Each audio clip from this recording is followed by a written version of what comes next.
At exactly the moment Russia thought the sky was under control, something small, quiet, and almost invisible slipped through. No warning sirens, no dramatic radar alarms, just a few digital blips, and then silence.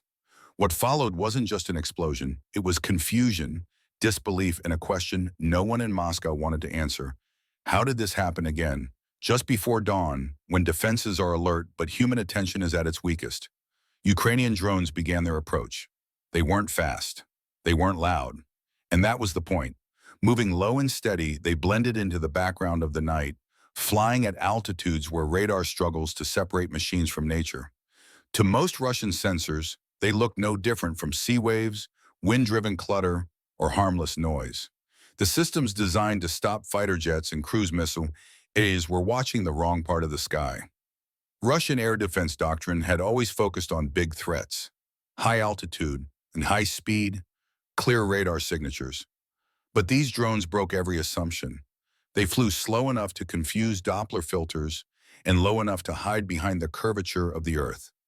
Every kilometer they traveled reduced the reaction time on the ground. By the time operators realized something was wrong, the window to stop it was already closing. Command posts began to light up with uncertain data. One moment, there were contacts. The next, they vanished. Tracking systems tried to lock on, failed, and tried again. Operators widened their scans, then narrowed them, trading accuracy for coverage and back again.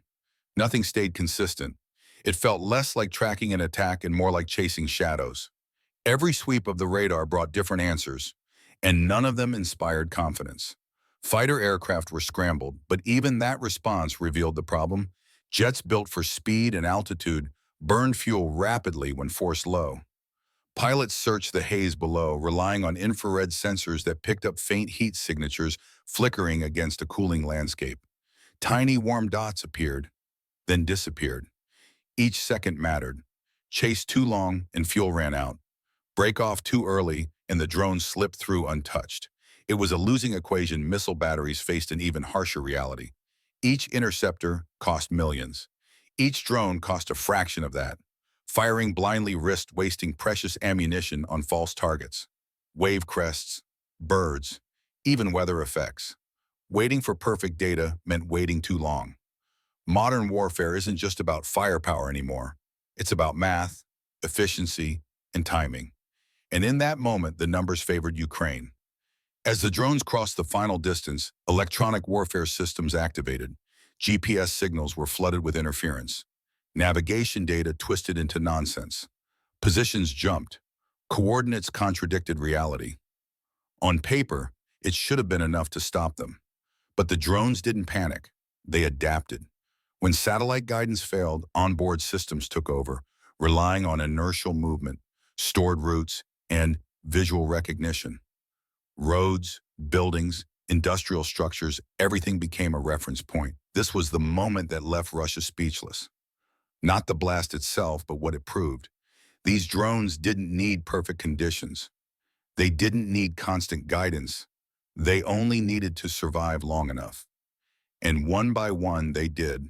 When impacts finally came, they were precise, not random, not wasteful.